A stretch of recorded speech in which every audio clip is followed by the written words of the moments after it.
Assalamualaikum warahmatullahi wabarakatuh. Perkenalkan, nama saya Winaya Febriani. Ini NIM-nya perlu disebutin nggak ya?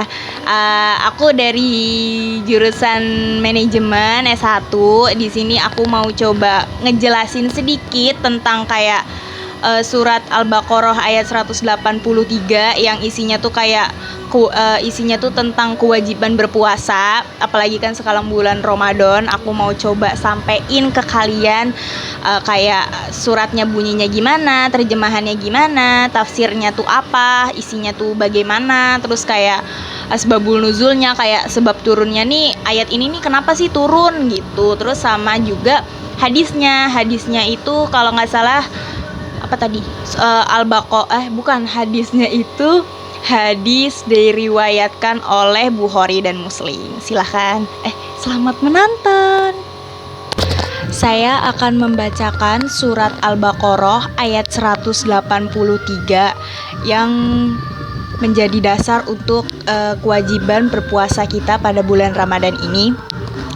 A'udzubillahi minasyaitonirrajim. Bismillahirrahmanirrahim. Ya ayyuhallazina amanu kutiba alaikumusiyam kama kutiba alal ladzina min qablikum la'allakum tattaqun. Artinya, wahai orang-orang yang beriman, diwajibkan atas kamu berpuasa sebagaimana orang-orang terdahulu supaya kamu lebih bertakwa. Oke, tadi setelah saya membacakan suratnya dan juga terjemahannya, kita masuk ke tafsir, bagian tafsir ya. Nah, ayat ini itu menegaskan kepada kita itu puasa tuh gimana gitu, kewajiban berpuasa itu. Nah, untuk puasa Ramadan ini kan wajib hukumnya bagi setiap muslim yang mampu kan, kecuali kayak ibu hamil, menyusui itu kan nggak mungkin. Nah, bagi kita yang mampu itu harus diwajibkan berpuasa. Tujuannya apa? Ya tujuannya ya supaya kita tuh kayak bertambah lagi ketakwaannya terhadap Allah. Terus di bulan puasa ini tuh juga kayak kita itu harus memperbanyak ibadah, nggak cuman puasa Ramadan aja. Maksudnya puasa yang biasa ini kayak puasa Ramadan, nggak cuman itu. Kita tuh harus juga kayak mungkin lebih perbanyak lagi ibadah, kayak misalnya contohnya baca Al-Quran itu lebih lagi diperbanyak. Biasanya kayak sehari tuh cuman kayak dari habis maghrib 1 lembar ayat doang. Ini tuh kalau di puasa Ramadan tuh ya kayak dilipat gandakan lagi, kayak misalnya 2 halaman atau 3 halaman, atau lebih baiknya tuh setiap setelah habis sholat itu biasanya tuh 2 lembar apa 4 lembar gitu, biar nanti pas selesai Ramadan itu biar hatam 1 Al-Quran. Itu saya pernah nyoba tapi nggak bisa karena dulu waktu itu ketumpuk banget, banyak tugas terus kesibukan lainnya. Nah, terus tujuannya tuh kan tadi untuk menambah ketakwaan lagi kepada Allah, terus juga biar amal kita tuh juga banyak gitu, karena kan di bulan puasa ini tuh kayak kebaikannya tuh dilipat gandakan, yang tadi kayak cuma 1 bisa 10. Terus pokoknya semuanya perbuatan baik kita tuh dilipat gandakan di bulan puasa ini. Nah, terus di bulan Ramadan ini tuh kita juga nggak boleh males-malesan atau kayak males karena puasa nggak ngapa-ngapain, nggak boleh. Kita harus tetap menjalankan kegiatan normal kita gitu. Juga ditambah dengan ibadah lagi yang banyak gitu ya, baca Al-Quran atau yang lain. Terus juga di puasa ini kita tuh harus menahan hawa nafsu. Jadi jangan kayak puasa tok gitu tuh enggak. Kita tuh harus menahan hawa nafsu, kayak gak boleh marah-marah. Itu yang satu, itu yang susah ya. Menahan amarah itu susah sih, kalau buat saya pribadi itu susah ya, menahan amarah. Pokoknya tuh hawa nafsu yang jelek-jelek tuh disingkirkan gitu di bulan Ramadan ini. Nah, bulan Ramadan itu juga melatih kita kesabaran juga gitu kan, kayak nggak boleh marah-marah apa segala macem, yang jelek-jelek tuh kita tinggalin gitu.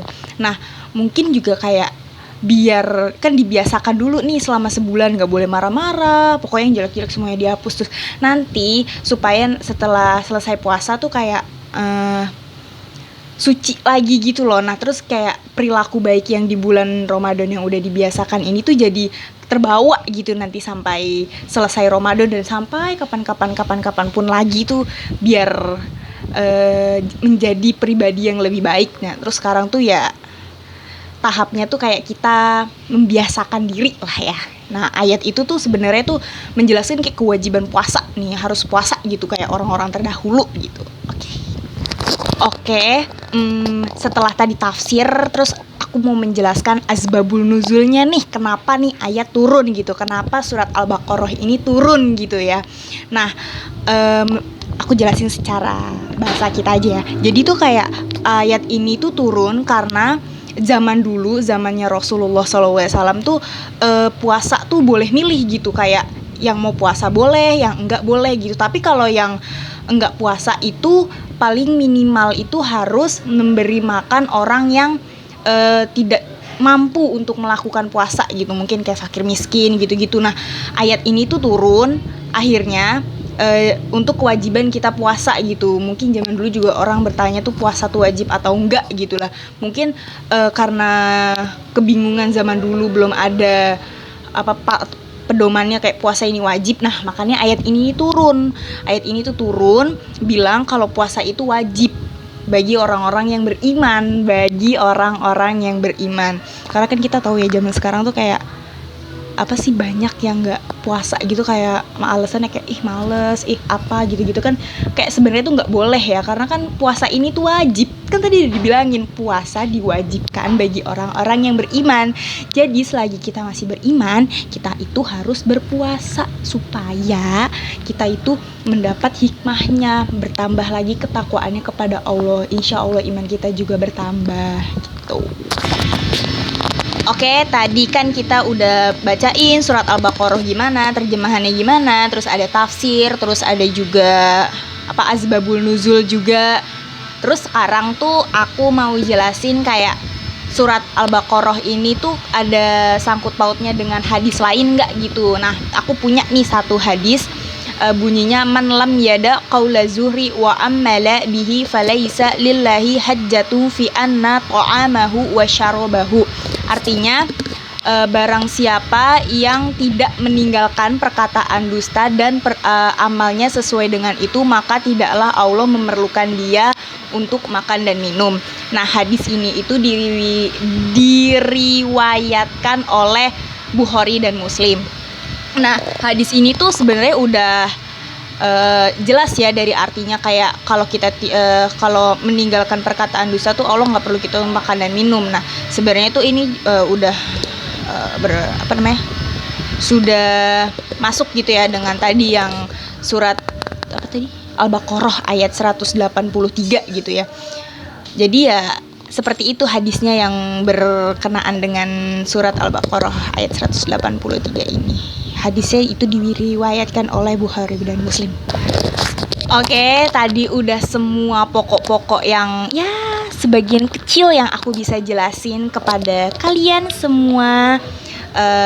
Kayak tadi aku udah coba bacain suratnya Al-Baqarah ayat 183, terus tafsir, terus asbabul nuzul, sama tadi satu lagi hadisnya. Nah, cuman itu yang bisa saya sampaikan, kurang lebihnya mohon maaf kalau ada salah-salah kata atau kayak kata-katanya nih nggak enak didengar, mohon maaf karena manusia itu tempatnya salah ya. Oke, sekian semuanya. Terima kasih udah mau menyempatkan waktunya untuk menonton video ini yang gak jelas ini. Terima kasih ya. Wassalamualaikum warahmatullahi wabarakatuh. Bye. Semoga puasanya lancar semuanya ya. Amin ya robbal alamin.